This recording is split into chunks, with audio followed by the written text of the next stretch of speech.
tema como el de la revolución, específicamente en la laguna, su trascendencia y vigencia, con dos eruditos, con dos personas a las que yo aprecio mucho, admiro su gran capacidad académica de investigación, sus conocimientos de historia, y yo creo que nunca está de más decirlo, así es que qué bueno que nos hacen el favor de estar con nosotros, tanto el doctor Jesús Sotomayor Garza, cronista de Torreón, y la maestra Silvia Castro, historiadora. Muchísimas gracias a ambos por estar. Creo que va a ser muy buen programa porque pues aquí hay una vastedad de conocimientos de parte de los invitados increíbles. Entonces vamos a empezar. Si es 20 de noviembre, decía, se nos olvida, porque como ya fue el puente, entonces pensamos que ya la revolución se fue. Pues no, pero el día en que, bueno, por lo menos a nosotros de niñas nos enseñaron a recordar y a rememorar todo lo que significó la revolución, todas las condiciones socioeconómicas que había en ese momento, que fue lo que impulsó a que se armara la gesta revolucionaria para tratar de quitar ese gobierno opresor que hacía que las mayorías estuvieran pues indefensas prácticamente. Entonces, bueno, pues empecemos con esta conversación y empecemos con Silvia. Silvia, ¿qué significó la revolución para La Laguna? Sabemos que fue determinante, ¿no? Muchas de las cosas que aquí ocurrieron. Así es, o sea, buenos días a todos. Muchas gracias, Marcela, por tu invitación. Pues realmente sí, o sea, la revolución pues vino a marcar la vida de La Laguna. Ahora, pues no siempre para bien, porque pues también lo tenemos que decir, la emigración fue mucha gente salió de La Laguna porque pocas veces somos conscientes de que La Laguna vivió la revolución de una manera particularmente intensa.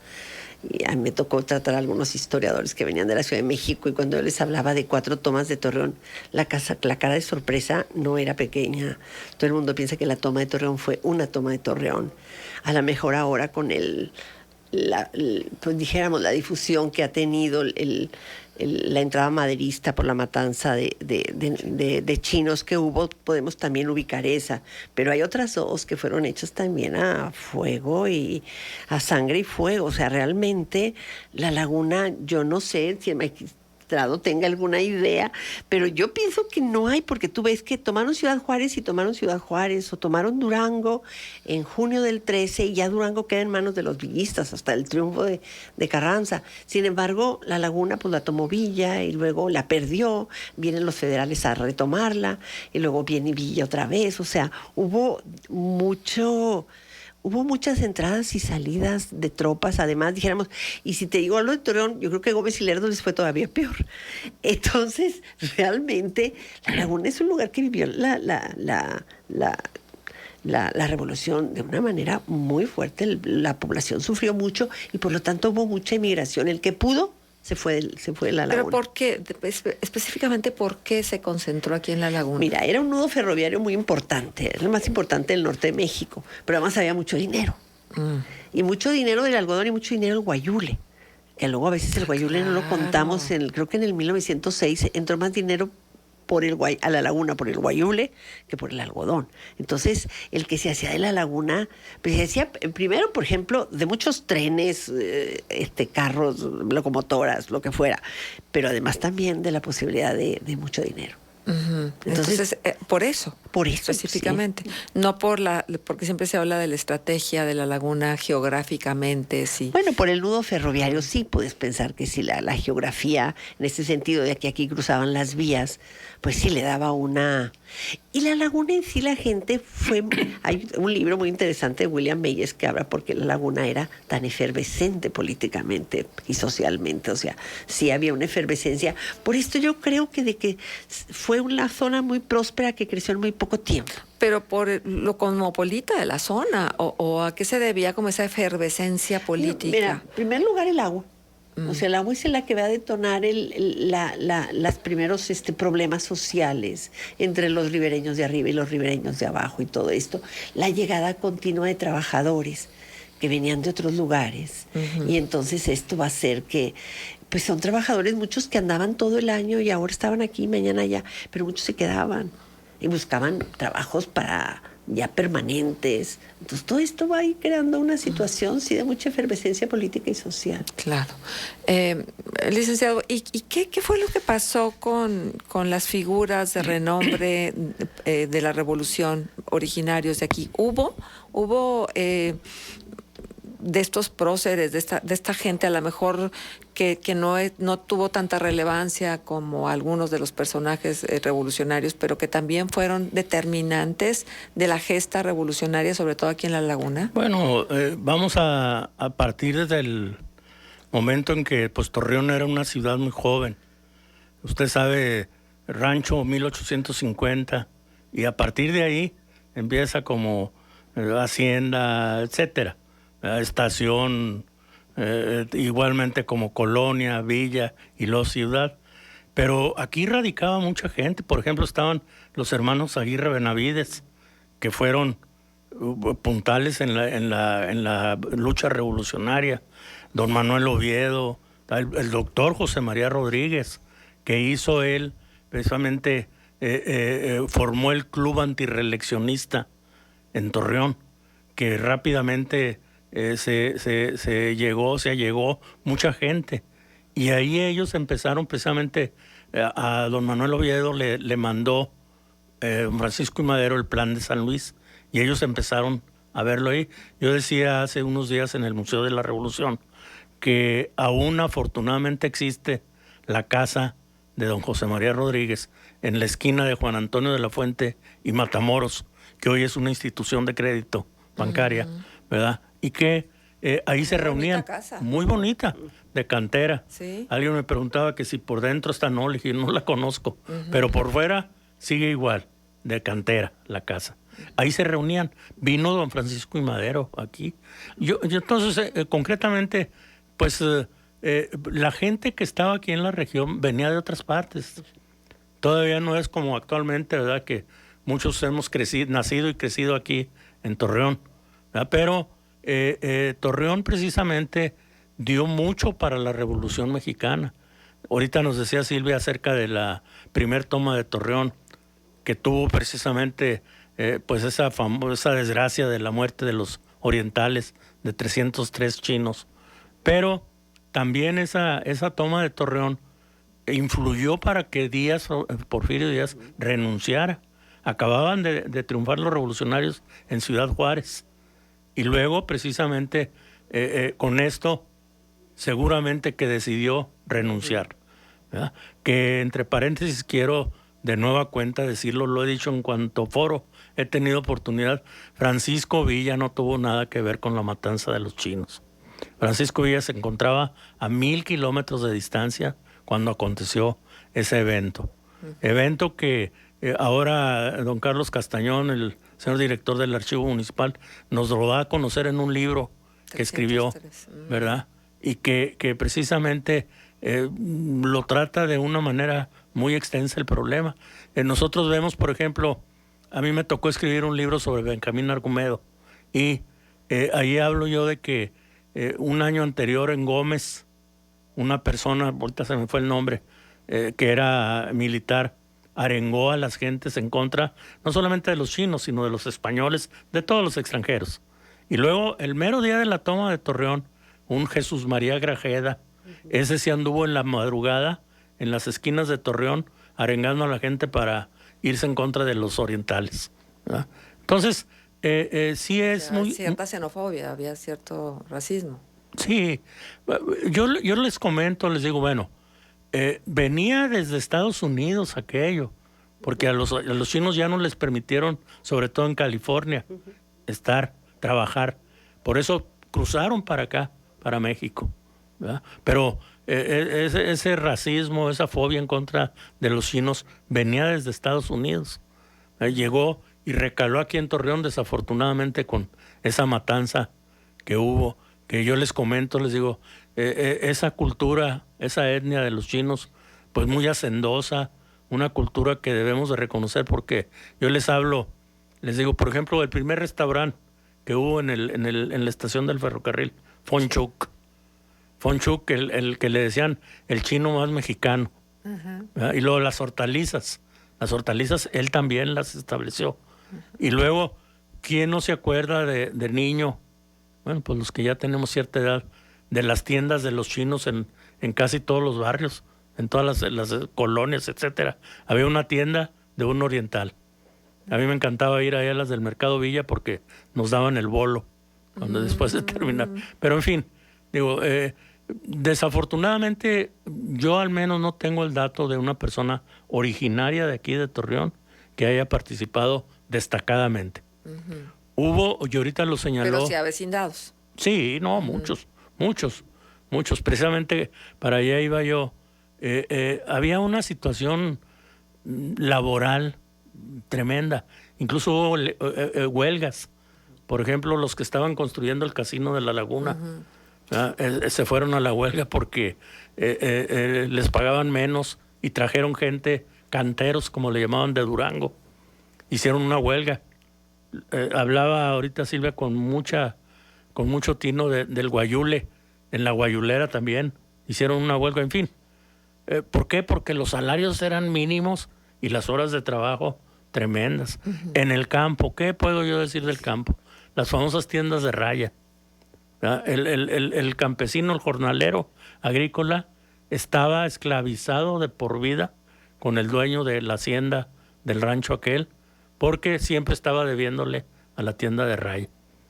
Hubo una situación, ya muy rápido lo voy a decir, precisamente yo escribí algo, un ensayo sobre la larga espera.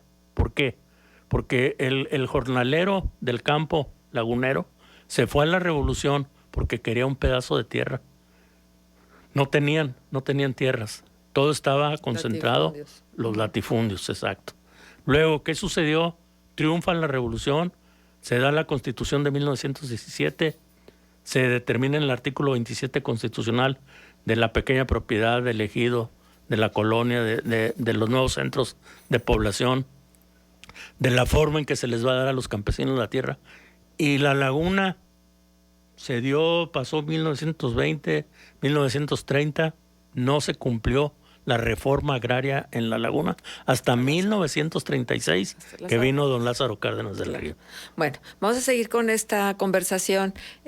Sí, de la historia hay que aprender, porque si no estamos condenados a repetir los errores. Pero además para también resaltar el sentido de identidad y todo lo que surge de una situación en particular en el entorno donde vivimos. Bueno, vamos a ir a la pausa y regresamos enseguida. Contextos.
con el tema de la semana. Hoy es la revolución en la laguna, trascendencia y vigencia. Uy, me hubiera encantado que hubieran escuchado lo que platicamos ahora durante la pausa comercial, porque cuántas historias no se tejieron alrededor de la revolución, ¿no? Cuántas historias que vivió cada una de las familias que estaba avecindada acá y que además luego la historia se va contando oralmente, ¿no? Y entonces en eso el peligro de las interpretaciones y de las percepciones y de los prejuicios propios, ¿no? Porque uno le va quitando y le va añadiendo. La memoria es media traicionera, ¿no? En ese sentido. Entonces, ¿cómo apegarse realmente a los datos históricos? Se quedó un acervo importante de documentación, de archivos que realmente nos puedan contar qué fue lo que sucedió. Pues adelante, Silvia, por favor. Gracias. Bueno, mira, la cosa es que el archivo municipal pues se perdió en la revolución varias veces. En la entrada del 11 lo queman, en el 14 creo que varias veces se lo llevan, otras veces, ya no te quiero decir mentiras porque no me quiero meter ahorita así como en tanta fecha porque no las tengo tan claras, pero algunas veces se lo llevan, porque cuando Villa sale de Torreón en septiembre del 15, se lo llevan a Chihuahua. Luego de Chihuahua están las cartas oficiales diciéndoles, le mandan una carta al presidente municipal diciéndole que hay cartas con archivo de Torreón en Chihuahua. El presidente municipal dice que va a mandar a alguien a recogerlo, pero ya no se sabe si lo manda. Luego en el 16 que vuelve a entrar Villa, se lo vuelve a llevar, no llega más lejos que a Parral. Y se lleva a Parral lo poco que se ha ido rehaciendo en ese poco más de un año que el gobierno había estado en manos de los carrancistas. Entonces se lo lleva a Parral y luego mandan de aquí cartas a Parral pidiendo que investiguen si entre todo lo que Villa se llevó de Torreón, porque esa vez saqueó fuertemente la laguna, van las cajas, pero ya no dice nada. O sea, realmente anterior al 16 queda muy poco. Hay 2 libros copiadores que se salvaron, yo no sé cómo, se deben de haber caído por ahí en el desorden que esto debe haber significado, y realmente así del archivo de Torreón queda poco. Yo alguna vez anduve investigando también, por ejemplo, en el Instituto Estatal de Documentación, en el archivo municipal, el archivo estatal del estado de Coahuila, cuando Villa toma el poder en el 14, como que él, no sé, porque yo ahí vi como que ya vi, el presidente municipal de Torreón ya no da cuenta al gobierno, sino a Villa. Entonces también de esa época pues, él lo puso a don Andrés L. Farías, al ingeniero. Sí, entonces realmente no hay mucho. Esto lo puedes rehacer pues con fuentes, por ejemplo, mucha hemerográfica. O sea, los periódicos, pues sobre todo los periódicos norteamericanos, tristemente, porque los mexicanos, si luego tú ves los periódicos norteamericanos con los mexicanos, Villa ya tomó Torreón, y en México dicen que no lo ha tomado y que el ejército federal está echando para atrás a Villa y no sé cuánto. Entonces, sí, o sea, es difícil. Información totalmente tergiversada, ¿no? Así es. Marcela, yo en relación a eso, cuando Torreón cumple 100 años, me doy la tarea de escribir la historia del Poder Judicial en Torreón. Sí. Y entonces, cuando llego a esa etapa de 1911 para atrás, pues no, en el Archivo General del Poder Judicial, sin expedientes. Ya veo yo leo qué sucedió, pues quemaron los archivos de los juzgados. No dejaron un solo expediente. Ya posteriormente sí encontré expedientes donde estaban pidiendo la reposición de algunos juicios, ¿verdad?, que quemaron en aquella época. O sea, sí hubo una destrucción tremenda. Por eso precisamente es muy loable la labor que está haciendo el actual director del Archivo Público Municipal, porque, por ejemplo, tiene ya todo lo que era de don Braulio Fernández. De hecho, ahí va un libro ya, va a salir al respecto. Estuve yo en Saltillo, hace 15 días, una reunión de magistrados en retiro y magistrados actuales. Y uno de los magistrados en retiro, bisnieto de aquel que fue presidente municipal de Torreón, don Ramón Méndez González. Y me dijo, oye, Chuy, fíjate que mi mamá supo que venías, y le platiqué y me dijo, dile por favor, licenciado, que tengo el archivo de tu bisabuelo, que lo quiero regalar a Torreón. Ya le dije a él, nomás que tuvieron ahí un problema fallece el papá del licenciado Alejandro Huereca de los Santos y me esperé yo, pero ahí viene el archivo, él lo tenía. Qué maravilla. Él lo tenía, entonces eso hay que irlo rehaciendo No, poco porque- a poco, ¿verdad? Pero sí es cierto, se perdió mucha documentación. Pero entonces, ¿cómo se ha venido hilvanando la historia? Sí, Con las hemerotecas, lo que Sí. cada quien tiene en Sí. su acervo.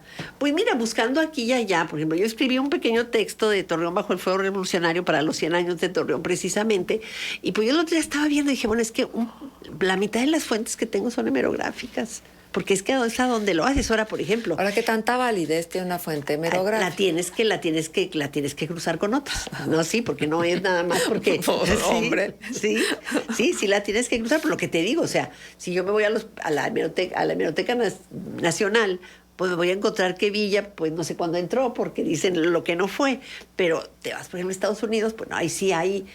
Por ejemplo, yo hace unos años compré un periódico, una primera plana de un periódico, ni me acuerdo cuál es, y habla de la entrada a Torreón del 14. De la entrada al Torreón del 14 poco se sabe, porque mucho se refiere, las dos fuentes principales que hay, bueno, una es la de Aguirre, la que toman los hermanos Aguirres Benavides, que es la de González Garza, es el que escribe La toma de Torreón, se me fue el nombre, La toma de Torreón. Bueno, hoy hay un libro muy famoso que ahorita me voy a acordar.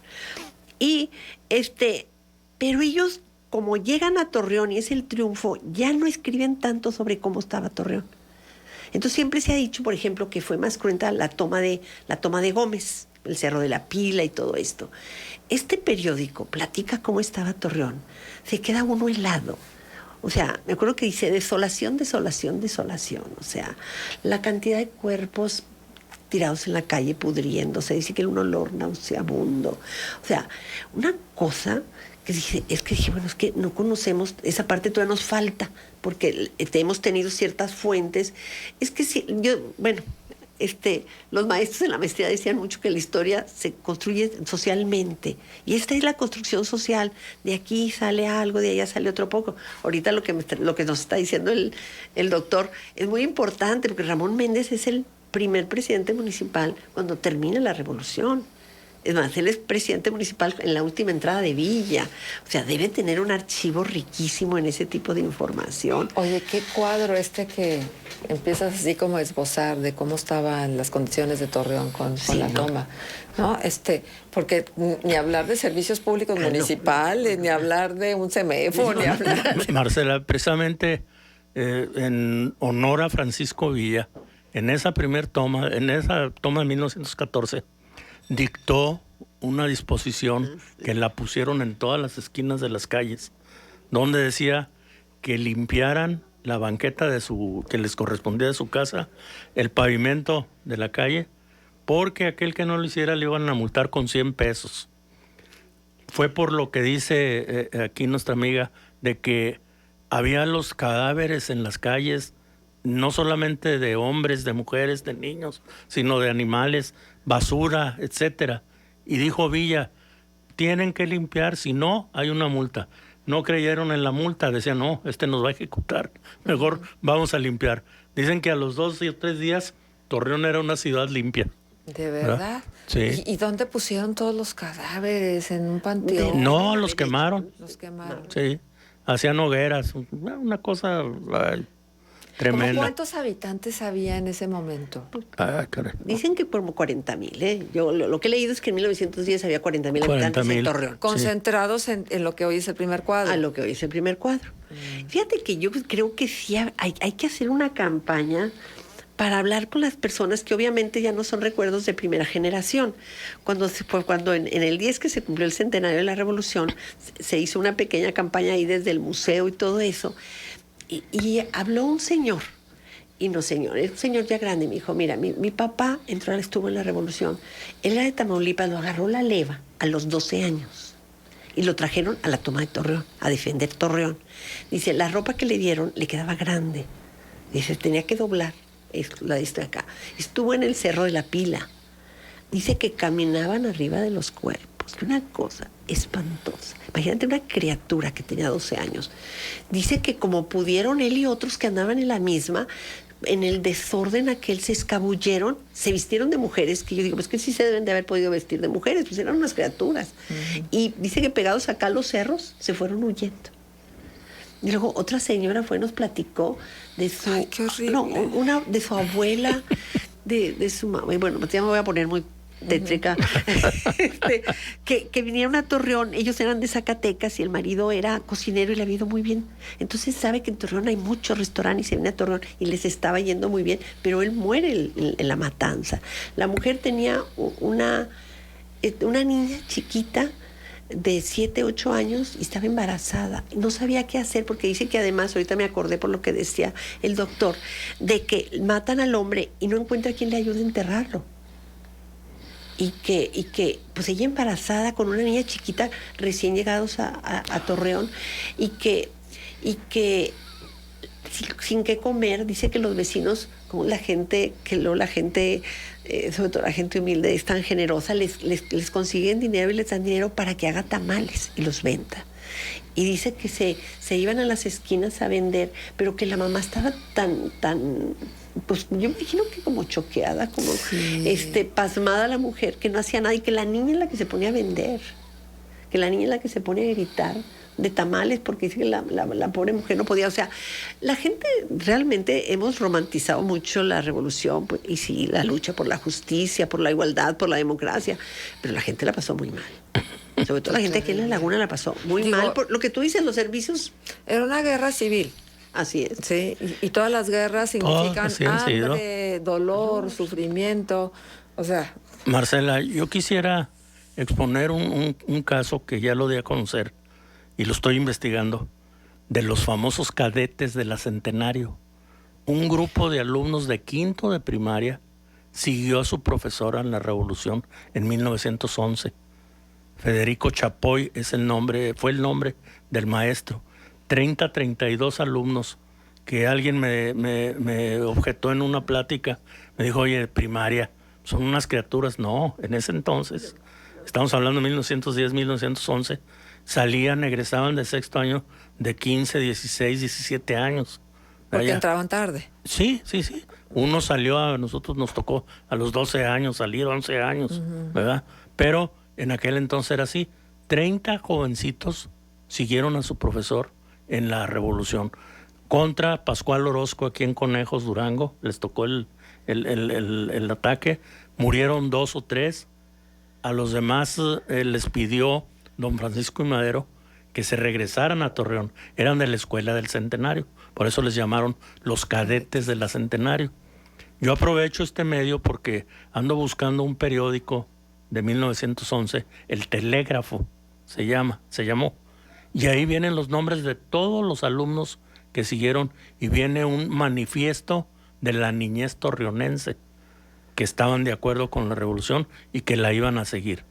Un teniente en retiro, don Daniel R. García Martínez, a quien yo tuve el honor de conocer, ya muy grande de edad, cuando yo llegué de juez aquí en Torreón, que venía yo de San Pedro de las Colonias, me tocó, era litigante el señor, ya muy, muy grande. Hoy fue mi alumno en la Facultad de Derecho, su nieto, que es licenciado en Derecho, José Yarito García, y él me llevó un escrito de donde yo saqué precisamente para publicarlo como artículo, los cadetes de la Centenario y los maestros de la Escuela Centenario que se fueron a la Revolución. Madero les dio a cada uno de ellos un diploma y 1,000 pesos. Y luego cuando matan a Madero, se regresan de nueva cuenta a la lucha revolucionaria y de ellos 3, 4 se quedan en el ejército y ascienden a generales. Algunos, la persona de aquí de Torreón, don Daniel García, teniente, se retiró siendo teniente del ejército mexicano. Es un dato que debemos nosotros investigar y lo estamos haciendo en la Secretaría de la Defensa Nacional. Wow. Bueno, son las 9:42. Me dan oportunidad. Vamos a hacer la última pausa comercial de este programa y regresamos con este tema, la revolución en la Laguna, trascendencia y vigencia. Ay, qué bueno. Contextos.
20 de noviembre, estamos hablando de la revolución en la laguna, trascendencia y vigencia. Luego, los grandes acontecimientos, los acuerdos, los tratados de paz en las diferentes guerras son los que celebramos y son los que las fechas importantes dentro de la historia de un país o de una región. Pero se nos olvidan estas historias de carne y hueso de toda esta gente. ¿Y cuántas otras no habrán ocurrido que a lo mejor se nos escapan? ¿No? Se habla mucho, por ejemplo, de los tesoros enterrados, que porque había que guardarlos de las manos de los revolucionarios y también del ejército. Corría riesgo en todo sentido, ¿no? Y de las joyas, y de los sótanos, y del papel de la mujer específicamente en los tiempos de la revolución, cuando los esposos se iban a la leva o se los llevaban a fuerza. Y todo lo que tuvo que hacer la mujer, y la figura de las Adelitas, además.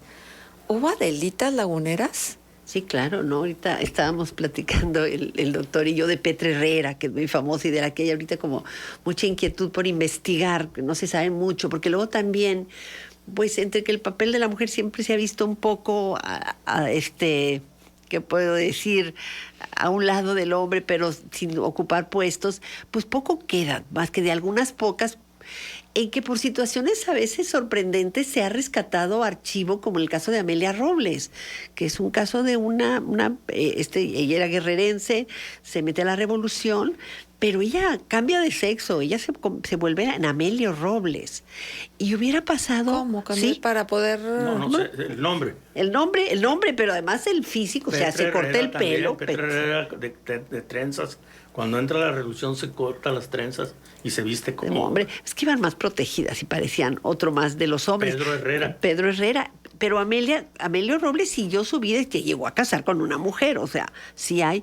Pero ese caso se conoce porque cuando se hizo papeles de familia en la Ciudad de México, la familia llevó el expediente de Amelio Robles al archivo. Entonces, una historiadora, no me acuerdo ahorita cómo se llama, porque es famosa, encontró el expediente y hizo una historia sobre ella, por eso es conocida Amelia Robles. Sí, pero porque la familia llevó el expediente a un lugar que se resguardara, pero además donde llegaron investigadores y lo vieron. Entonces, dijéramos, en ese caso, pues dijéramos, Petra Herrera, que hay como mucha inquietud por saber de ella. Pero pues realmente es difícil acceder a papeles que te hablen. Ella es otra lagunera. Ella es lagunera, Amelia Robles es de San Pedro. Sí. Hoy con esto, motivo de la revolución, a un nieto mío le encargaron que hablara sobre la Adelita. Le di yo los datos y le dije, pero habla de Petra Herrera. ¿Quién fue Petra Herrera? Mira, así. No dice que lo felicitaron.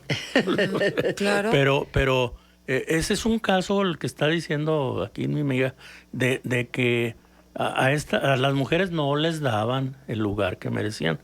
Simplemente, mire, el caso de Petra Herrera, hay dos versiones de su muerte. Una de don Manuel Cavazos, de San Pedro, un historiador ya fallecido, que él dice que murió por la famosa pandemia del 18. Por la influenza. Sí, la influenza, y que la sepultaron en la fosa común en San Pedro.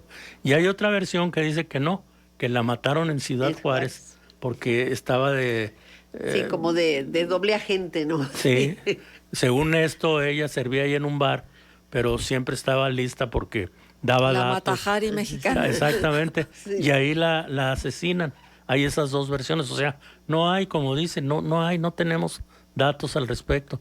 Fue una mujer lagunera y que se significó por su valentía. Tuvo a su cargo más de 400 mujeres. Wow. Porque hizo su batallón, en fin. ¿De puras mujeres? Puras mujeres. Dicen que en el campamento donde ellas pernoctaban, ponían guardias y no permitían que, sobre todo un hombre, traspusiera las líneas y que el que pasara lo matara. Porque había orden tenían orden. Sí, pero además dijimos, el papel de la mujer va a ser en muchos campos, no nada más en el militar, ¿no? No, claro. A mí una vez me tocó oye, ves que pasa uno por el canal del Congreso y no sé por qué me detuve, porque, bueno, luego no, son cosas que como que animen, pero me tocó oír a una doctora que es Lau Haiban, no me acuerdo su nombre, se apellida Lau Haiban, y habló del papel de las mujeres, las vivanderas, que eran las que hacían de comer, las que conseguían la comida, las que eran enfermeras, las que iban acompañando a sus Juanes, pues las que eran, dijéramos, las que eran mujeres públicas, vamos a decir, que iban, o sea, ¿También iban? Ah, claro, también, sí, o sea, era todo un contingente de mujeres que a veces era un problema para el general en jefe ahí mover tantísima mujer. Por eso las mujeres iban o arriba en los techos o abajo entre las ruedas del ferrocarril. Miller tiene varias fotos donde tú ves las mujeres que van colgadas materialmente entre las ruedas del ferrocarril. Y a veces van hasta con sus chiquitos, ponían como una especie como de hamacas que amarraban ahí y allí iban. Porque pues el tren tenía que mover a los soldados y a los caballos.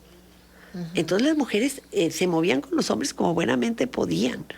Hacían luego, cuando las que les tocaba ir en el techo, Miller tiene fotos, desgraciadamente no son de muy buena calidad, pero como pues sombras con palos, con claro, hierbas, con ramas, pues porque iban todo el santo día al rayo del sol, y luego imagínate sentadas sobre metal. O sea, realmente iban y llegaban a un lugar y ellas se bajaban, el vicecónsul británico, ¿cómo se llama? Patrick O'Hey, del libro Reminiscencias, que se presentó, que presentamos hace varios años. Dicen que él los ve desde su punto de vista extranjero, pues dice que eran como una especie de plaga de langosta, que porque donde llegaban arrasaban con todo lo que había para comer. O sea, animales sembrados. ¿Y de qué enfermaban? ¿No enfermaban de alguna cosa en particular andando en circunstancias tan difíciles? Fíjate que yo lo que he oído, que la mayor parte de las mujeres que murieron en la Revolución murieron porque se cayeron de los trenes. Ah, como los migrantes. Así es, sí. Qué terrible. La mujer ha tenido un papel determinante. Yo hice una obra por Rúa, me la publicó, La mujer en los movimientos armados en México. Y es sorprendente el papel de las mujeres en los partidos, el liberal mexicano, todo lo que el papel de la mujer en la historia de México, desde la época prehispánica hasta la actualidad. Sí. Eso es muy significativo, que ojalá se diera a conocer más para que exista más respeto hacia la mujer, que es lo que estamos pidiendo ahorita. Claro, ¿verdad? por supuesto. Ahora, ¿qué de los corridos revolucionarios? ¿Qué de las películas del cine de oro mexicano que contaron tantas historias, ¿no? ¿Con qué nos quedamos? Porque estoy recibiendo acá un documento que está muy interesante sobre los corridos. Entre otras cosas dicen, lo más trascendente del corrido es que promueve la relación sociopatriótica. Generalmente se canta en plazuelas, mercados, calles, bueno, peluquerías, tabernas, cuando las había, ¿verdad? Difícilmente en centros culturales a nivel económico alto, salvo fechas o actos especiales. Una constante del corrido revolucionario es que si bien los hechos que el canto narra sucedieron, no siempre lo fueron con la magnitud ahí enunciada. Los héroes son aclamados en exceso y sus logros ponderados de forma exagerada. En cambio, lo realizado por el villano es extremadamente contado hacia lo negativo. Un ejemplo es el corrido de la persecución de Villa, por ejemplo, por decir algo, ¿no? Entonces, ¿qué de lo que cuentan los corridos? Porque ya estamos sobre el tiempo. ¿Qué de lo que cuentan los corridos? ¿Qué de lo que contaron las películas del cine de oro mexicano? ¿Con qué nos quedamos? Pues mira, yo siento que es, bueno, dijéramos, sí, de alguna manera socializas el conocimiento de algunas, por ejemplo, el de la muerte de Benjamín Argumedo, cosas así, pero pues realmente como no son, yo en lo personal, a lo mejor me voy a meter en un lío, pero no hay fuentes que avalen lo que dicen los corridos, vamos, o sea, es un decir público, que es muy importante, porque pues es tan decir público esto como lo que contábamos ahorita del señor que al papá lo agarró la leva.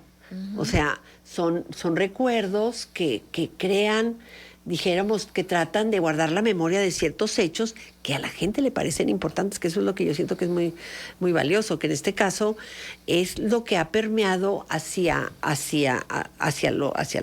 sociedad, hacia lo social, hacia la gente, hacia el pueblo, y que se quiere guardar como un recuerdo importante de aquello que acabamos de vivir. Sí, pero yo creo que también el cine de oro cayó en el garlito de la romantización de Sí, la definitivo. revolución, ¿no? Pero mire, Marcela, hay de todo, como en los corridos, como en las películas. Sí hubo casos en que contaban algo de verdad. Ahorita decía de la muerte de Argumedo, ¿verdad?